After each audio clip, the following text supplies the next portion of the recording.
Olá, temporada 3, episódio 3, e o episódio começa com a humilhação de Edmure. Esta cena tem como objetivo preparar o que vem depois, uma conversa de Edmure com Robb. Mostrar que Edmure não tem, abre aspas, o tamanho de Robb para discutir as coisas e que facilmente se atrapalha, inclusive com jogar uma flecha, justifica o fato de depois Edmure se atrapalhar para explicar a bobagem que fez no campo de batalha. E essa discussão vem logo a seguir. E Robb diz a primeira frase do episódio: não se trata de glórias. Mostra que Robb não tem a preocupação pessoal, não tem a intenção de auto se promover. E é enfático ao acusar Edmure de não jogar em equipe. Na cena seguinte, um dramático jogo das cadeiras. Puxa uma cadeira para cá para sentar mais perto, para dizer que tem poder. Puxa outra cadeira para lá para sentar na ponta da mesa. Na realidade, eu acho que Tyrion sentou do outro lado da mesa para se opor ao seu pai e a Cersei, que sentavam no extremo. A dança das cadeiras não é só as cadeiras físicas. Baelish vai ser mandado ao Ninho da Águia para se casar com Lady Arryn, e Tyrion passa a ser o comandante da moeda. Brienne e Jaime são levados como prisioneiros pelos soldados de Roose Bolton. No caminho, uma conversa e Brienne responde sobre a fama de Jaime. Talvez você tenha sido bom no passado, ou talvez só adorem adular celebridades. A importância da fama e da imagem em épocas medievais. Essas picuinhas acabam numa outra conversa e Jaime dá dicas de como Brienne deve se portar à noite, pois muito provavelmente será estuprada à noite. Jaime parece sensível realmente com isso. E é esse o ponto que o arco de Jaime começa a mudar. Aquele arco narrativo da personagem tem uma volta. Neste momento começa a humanização da personagem Jaime Lannister. Pela primeira vez ele parece se importar com alguém que não é ele, Cersei ou os filhos. Ok, se importou alguma vez com Tyrion. Mas para que isso não aconteça assim de forma abrupta, ele lança a mão do discurso a sua honra versus o relaxa e goza. O que ele estava tentando administrar com ela era, ou ela consegue se desvencilhar deles, o que vai ser muito difícil porque são muitos, ou tentar lutar contra aquilo vai ser pior. Então, o relaxa e goza. Não é exatamente essa expressão que ele usa, mas dá mais ou menos uma ideia.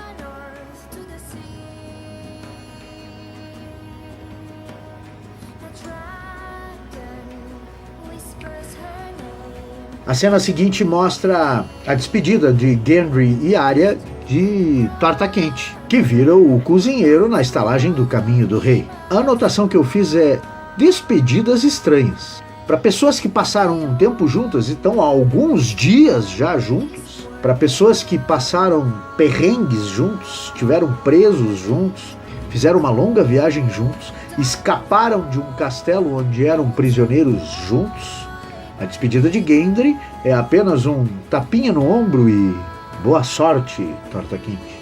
Arya é mais estranha ainda, porque recebe um pão em formato de lobo e nem um abraço, nem um beijo. Em outras cenas de Game of Thrones, essas coisas são mais comuns entre pessoas conhecidas. Despedidas estranhas em Game of Thrones. Depois voltamos a Riverrun e Cat conversa com o seu tio. Olhando pela janela e exprime: podemos quase perdoar alguém por esquecer da guerra. E seu tio responde: conforta-me pensar que mesmo nos dias mais sombrios da guerra, na maior parte do mundo, absolutamente nada acontece. Isso me faz pensar na minha primeira prova de vestibular e alguém que vivesse em Waterloo, na Bélgica, início do século XIX, e por 100 dias não soubesse nem quem é Napoleão. No final da conversa entre Cat e seu tio, e questionado por que terminou os dias brigado com o pai de Cat, o velho peixe negro exprime: após 30 anos de briga, não sabíamos nem como começou. Aonde chegamos com a falta de diálogo e afeto? A que extremos chegamos? Por alguma razão, Cat lembra dos filhos, que ela não sabe onde estão. Nesse momento, não se há certeza sobre Bran e Rickon, Sansa presa sobre as batutas de Cersei e Arya, viva ou morta. O único que está perto para um abraço é Robb. Na cena seguinte, Talisa arruma um curativo de um dos sobrinhos Lannister. Para a série, esta cena tem a função de como os Starks tratam os prisioneiros Lannister. Força a gente se aproximar dos Starks, condenando os Lannister.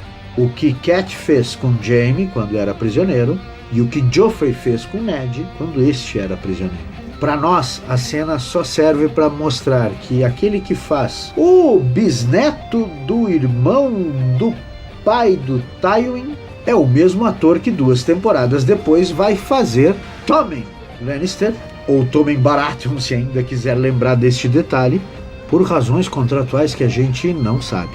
Mance Rayder e Jon Snow, mais alguns, inclusive Ygritte, acham mais uma daquelas cenas dos caminhantes brancos que desenham com os corpos no chão.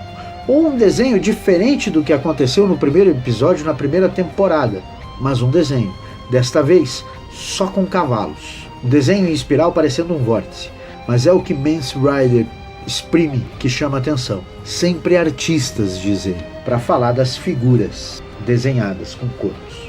Acho que está aqui o ponto pelo qual os caminhantes nunca foram chamados de zumbis, nem dentro da série, nem fora da série. Apenas algumas pessoas pouco conhecedoras do mundo Game of Thrones chegaram a usar essa expressão para fazer uma referência do que eles parecem, mas não tem nada a ver com zumbis.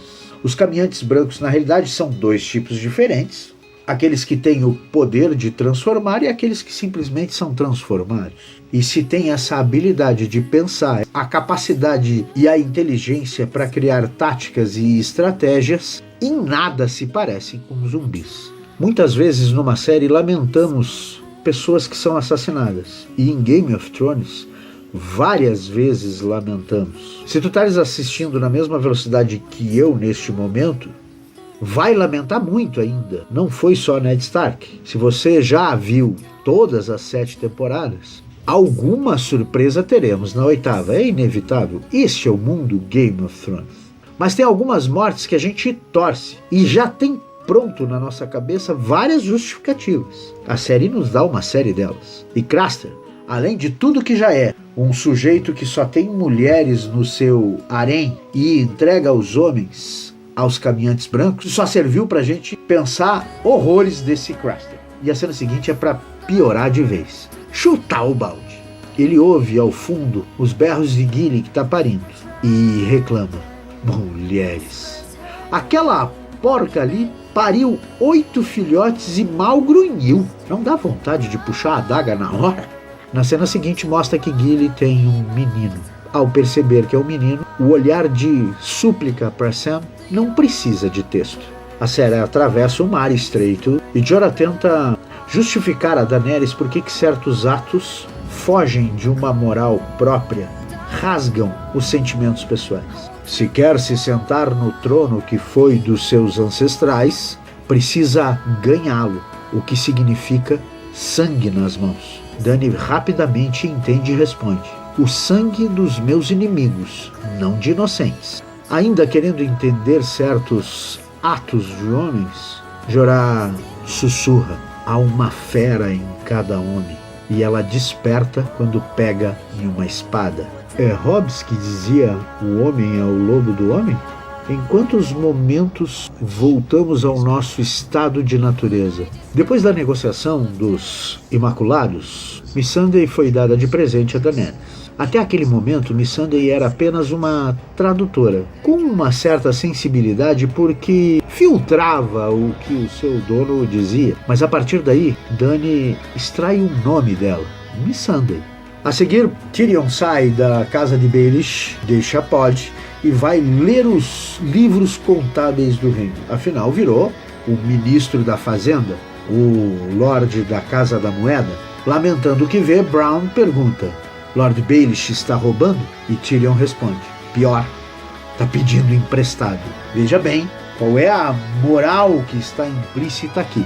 Para eles, roubar não significa uma necessidade de devolver. Portanto, tu tem um poder aquisitivo maior sem uma contraprestação. É exatamente o oposto de pedir emprestado, que tu aumenta o teu poder de compra com uma necessária contrapartida posterior ainda maior. Ou, como ele mesmo diz, com juros. Tinham perdido, perseguido e recapturado. Logo a seguir, Ramsay, para parecer amigo de Theon, mata seus homens que foram atrás para recuperar Theon. No acampamento, Jaime acaba salvando o estupro de Brienne com uma mentira sobre Safiras e depois faz uma tentativa de suborno que não dá muito certo, apesar da pérola que ele solta. Lutar bravamente por uma causa perdida é admirável. Lutar por uma causa vencedora é gratificante. Moral flexível desse Jaime Lannister, não? Deste episódio destacamos essa virada que o personagem Jaime começa a construir. Arya se livrou do pior, Jon começa a galgar o mundo dos selvagens. Essa aproximação entre eles vai mudar a história da Guarda da Noite. E Daenerys mostra a construção de uma história forte, de uma negociadora perspicaz e inteligente, de uma rainha líder. Se fosse isolar uma cena, aquele 1 segundo de olhar da Gilly por Sam seria a minha preferida neste episódio. Como eu trabalho com isso, poderia ficar também com a aula de Tyrion sobre risco, sobre recuperação de crédito. Vamos ao episódio 4 agora!